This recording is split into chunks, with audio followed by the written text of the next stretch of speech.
आठगड़ सुबासी जंगल पहाड़ शिखर रे आविर्भाव है फुटा लिंग। आठगड़ ब्लॉक अंतर्गत राधा किशोरपुर पंचायत अधीनस्थ पुरुषोत्तमपुर पानियामा ग्राम निकट सुबासी संरक्षित जंगल पहाड़ शिखर रे आविर्भाव होइछि देवदेव बाबा महादेवंक फुटा लिंग। तेबे घटनारू प्रकाश जे पुरुषोत्तमपुर ग्रामर शरत बेहरांकु बाबा महादेव स्वप्नादेश हेले जे पहाड़ शिखर रे मु अछि, मते आसी देखा कर एकथा से ग्रामवासी को जणाइथिले और अविश्वास मध्य किछि लोक करिथिले। 2024 मसीहा डिसेम्बर 31 तारिख रे पुनर्बार शरत बेहरांकु स्वप्नादेश हेबारु उक्त ग्रामर संकीर्तन मंडलीर लोक माने एही पहाड़र तीखकु जाई संधान करिबारु महादेव शिवंकर फुटा लिंग आविर्भाव होइतला।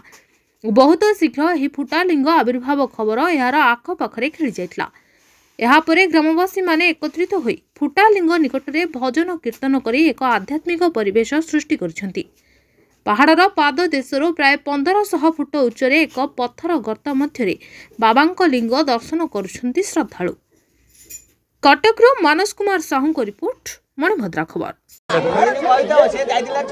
निराकार परमेश्वर शिवंकर आज यही जो लिंग आसी सबु दर्शक माने भक्त माने सबु दूर दूरांतर छुटी आसुंट।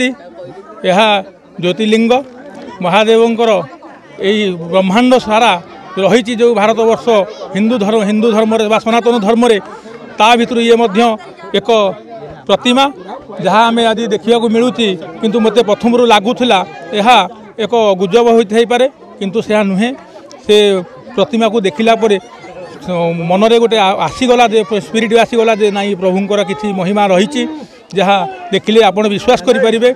बहुत आसुंट दूर दूरांतर मत बहुत कल भी आसीला, मोर बंधु मैंने मत कल भी करुले से कौन से कौन शिवलिंग सत कि मिछ ताहा मु देखी नी। आज चक्षुर देखला अनुताप कली जे नाई प्रभुंकर ये गोटे महिमा रही से लिंग को दर्शन कले आपण मैंने भी जानीपारे सतरे गोटे रही प्रभुंकर से महेश्वरंकर बा चंद्रशेखर धवलेश्वर लोकनाथ जमी विराजमान कर धरापृष्ठे सेमती शिवंकर यही गोटे महिमा आज देखा मिली। बहुत दूर दूरांतर भक्त मैंने आसुंट प्रभु को दर्शन करुँच, किंतु बड़ दुखर कथा है जे जंगल मध्य समस्ते प्रवेश करवा बा हाथी प्रवण एरिया टिके भय मन भर रोचे। प्रशासन को मुझे अनुरोध करुच्ची से आसिक दृष्टि देकी केमती भक्त मानकर सुरक्षा हो पार भलरे दर्शन करें से प्रति दृष्टि देवे।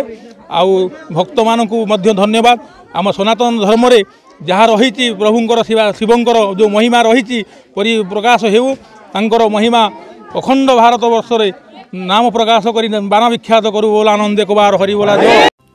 आपण मानकर स्नेह श्रद्धा एवं भल पाइबा को पाथ्य करी मणिभद्रा खबर यूट्यूब फेसबुक एवं पोर्टाल ले तार सफलता बजाय रखिछि। यहाको आहुरी लोकप्रिय करने को ई पेपर रो शुभारंभ मध्य करा जायछि।